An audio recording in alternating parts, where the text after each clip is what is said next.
Good morning, student. See the remaining example in exercise 2.1.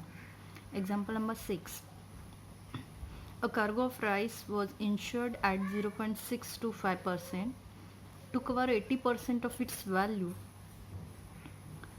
The premium paid was rupees 5250. If the price of rice is rupees 21 per kg, find the quantity of rice in the cargo. So here given part is 0.625 is the rate of premium. 80% of good was insured. That means 80% of property value, which is our policy value. The premium is given rupees 5250 and price of rice rupees 21 per kg. That is our given part. Now see, we don't know the property value, so let us suppose here value of the cargo, that means property value be x. तो यहाँ पे हमें property value पता नहीं है, तो वो उसे हम x सपोज करेंगे. तो पॉलिसी वैल्यू कैसे फाइंड आउट करेंगे? तो हमें पता है it is insured 80% of its value, therefore 80% of property value. So property value x है, तो 80% ऑफ x, तो 80/100 इंटू एक्स. तो इसे मिनिमाइज करोगे, 20 से डिवाइड करोगे तो 4/5 इंटू एक्स. तो पॉलिसी वैल्यू जो है वो आपको x में मिल गई, क्योंकि प्रॉपर्टी वैल्यू पता नहीं है, उसे हमने x सपोज किया है, तो आपको पॉलिसी वैल्यू भी x में ही मिलेगी. अब आपको प्रीमियम की अमाउंट दी है 5250, तो वो लिखी मैंने. रेट ऑफ प्रीमियम भी दिया है आपको 0.625%, तो ये किसका होता है? तो पॉलिसी वैल्यू का होता है. तो 0.625% ऑफ पॉलिसी वैल्यू, तो पॉलिसी वैल्यू है 4x/5, तो 0.625% इसलिए upon 100 into 4x/5. Amount of premium हमें पता है, तो ये अमाउंट यहाँ पे सब्स्टिट्यूट करोगे तो x की वैल्यू आपको मिल जाएगी, मतलब यहाँ पे आपको प्रॉपर्टी वैल्यू मिल जाएगी. तो देखो 25 का स्क्वायर 625 होता है, तो 25 से इसे डिवाइड करेंगे तो 25 मिल गया, यहाँ पे 4000 मिल गया. तो से यहाँ पे अमाउंट लिखे है, उसके बाद 4 से इधर डिवाइड करोगे तो यहाँ पे 1000 मिलेगा. 5 से इधर डिवाइड करोगे तो यहाँ पे 5 मिलेगा, तो 5x/1000. उसके बाद ये अमाउंट इधर ट्रांसफ़र करो तो x की वैल्यू मिल जाएगी. सो x इक्वल टू 5250 इंटू, ये उल्टा हो जाएगा 1000/5. उसके बाद 5 से इधर डिवाइड करो तो आपको मिल जाएगा 1050 into 1000, it becomes 10,50,000. So here we get property value which is equal to 10,50,000. Now we know that property value means the total cost of rice. Total cost of rice. So here total cost of rice is rupees 10,50,000. तो यहाँ पे हमें पूरे cargo में, मतलब उस पूरे ship में कितना राइस है, तो वो उसकी अमाउंट हमें यहाँ पे मिल गई 10,50,000. अब हमें इतना पता है कि cost of 1 kg rice which is equal to 21 per kg, rupees 21. ठीक है, कॉस्ट ऑफ राइस 1 kg का हमें पता है अमाउंट 21 है. तो अगर हम इस अमाउंट को 21 से डिवाइड करेंगे तो आपको पता चल जाएगी टोटल कितना kg राइस उस शिप में है. तो हम यहाँ पे वेट फाइंड आउट करेंगे. ठीक है, so weight of rice which is equal to total cost upon cost of rice per unit. तो उस अमाउंट को 21 से डिवाइड करोगे तो आपको यहाँ पे मिल जाएगी टोटल राइस कितना है उस कार्गो में, तो टोटल 50,000 राइस है. तो यही हमें यहाँ पे फाइंड आउट करना था. Find the quantity of rice, मतलब टोटल कितना राइस है उस कार्गो में, तो 50,000 kg. तो ये आंसर हमें यहाँ पे मिल गया. Now see the example number 7. 6,000 article costing rupees 200 per dozen. अब टोटल आर्टिकल्स कितने हैं, तो 6,000 है. आपको जो प्राइस दी है तो पर आर्टिकल दी है क्या? नहीं, हमें यहाँ पे पर डजन की प्राइस दी है. ठीक है, were insured against fire for 2,40,000. ठीक है, तो इस आर्टिकल जो है उसमें से फायर के अगेंस्ट इंश्योर्ड किया है, मतलब ये पॉलिसी वैल्यू है 2,40,000. If 20% of the article were burned, तो अगर उसमें से 20% आर्टिकल कंप्लीटली बर्न हो चुके हैं. ठीक है, and 7,200 of the remaining article, अब यहाँ पे आपको क्या बताया कि 7200 बचे हुए आर्टिकल से। अब इसमें थोड़ा सा प्रॉब्लम है, देखो प्रिंटिंग मिस्टेक है।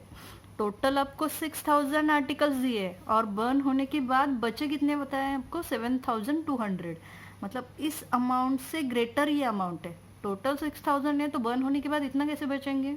तो यहाँ पे जो है प्रिंटिंग मिस्टेक है, 6000 नहीं है 60,000 आर्टिकल्स है, ठीक है।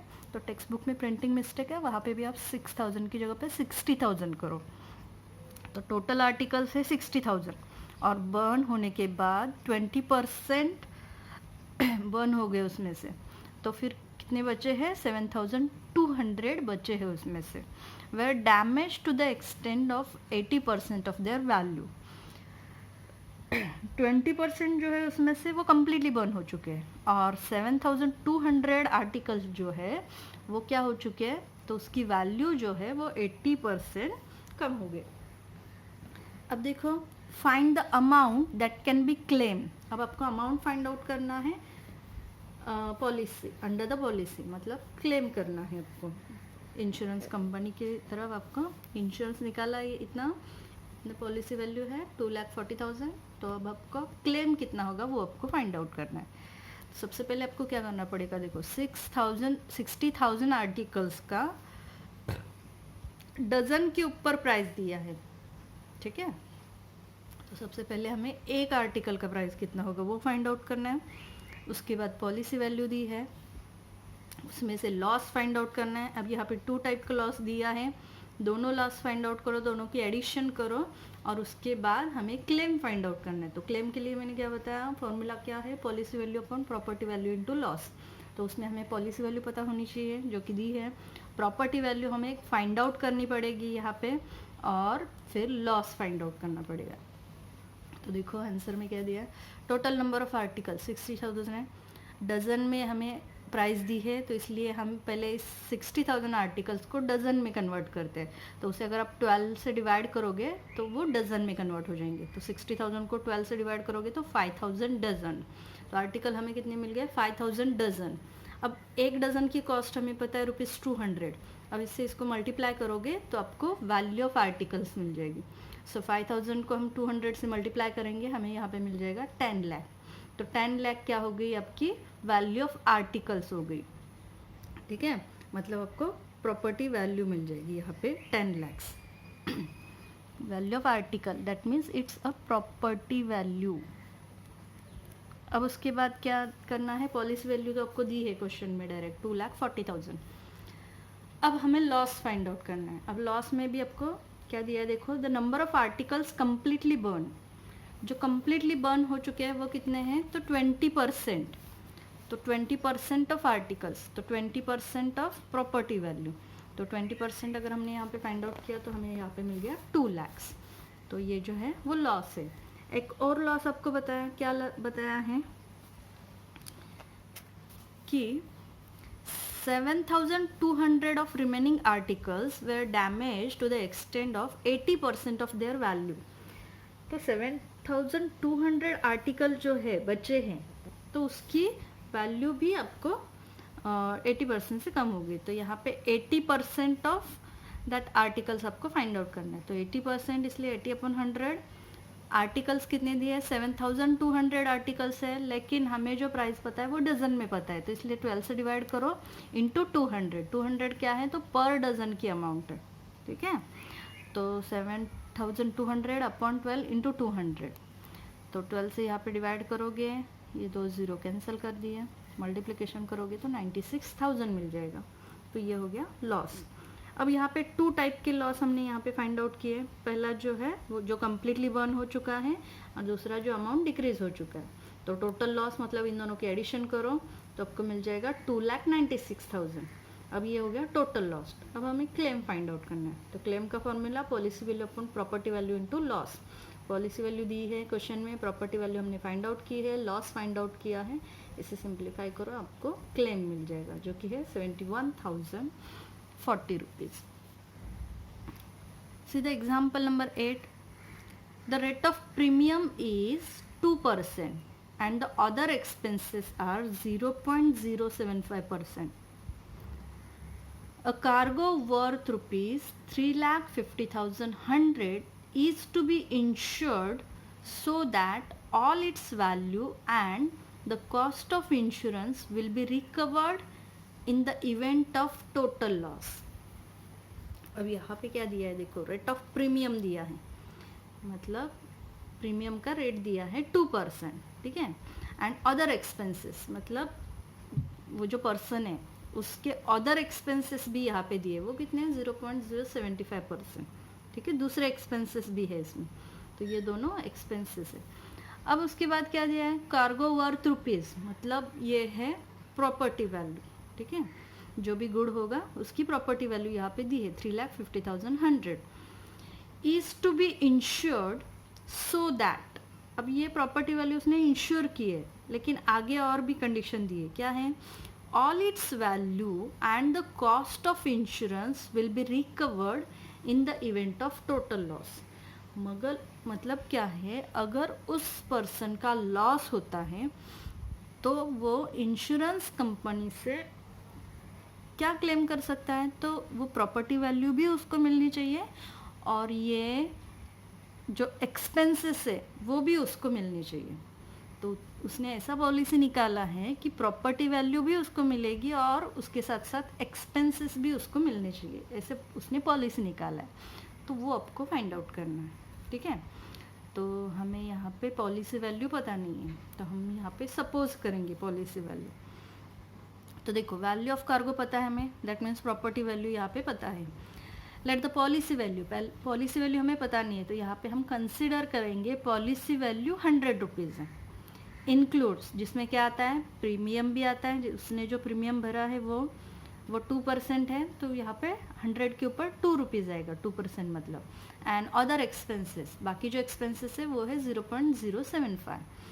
तो उसका वैल्यू ऑफ कार्गो क्या हो जाएगा, 100 माइनस 2 प्लस 0.075. एक मिनट, यहाँ पे 0.075, ठीक है. तो अगर हम इसकी एडिशन करते हैं तो क्या हो जाएगा, 0.75, तो 2.075, तो सब्सट्रैक्शन करेंगे तो 97.25.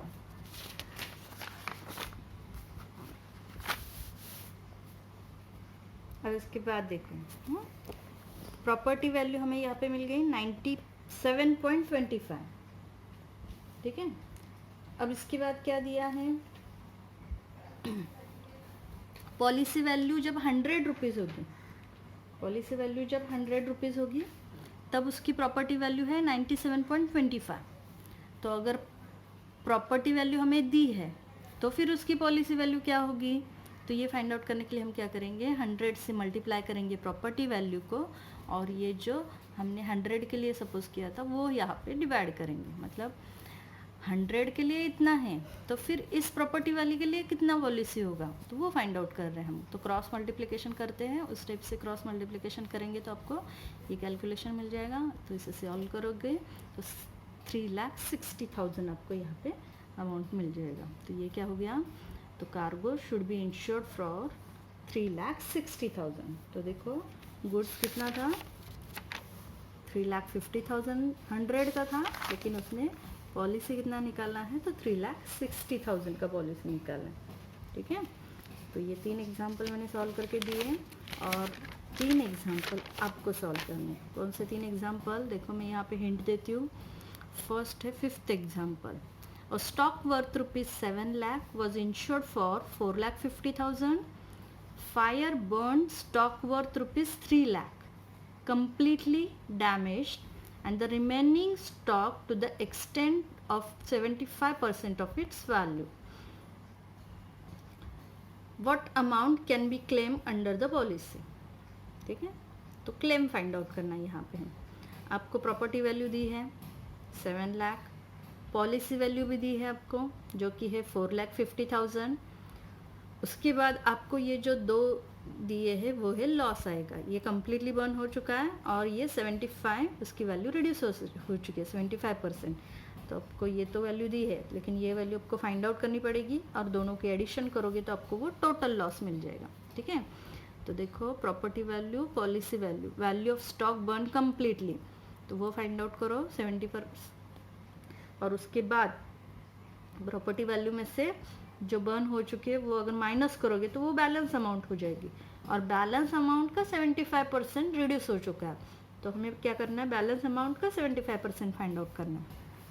तो ये दोनों लॉस हो गए, दोनों की एडिशन करो तो टोटल लॉस हो जाएगा, और बाद में क्लेम का फॉर्मूला यूज़ करो, आपको यहाँ पे आंसर मिल जाएगा।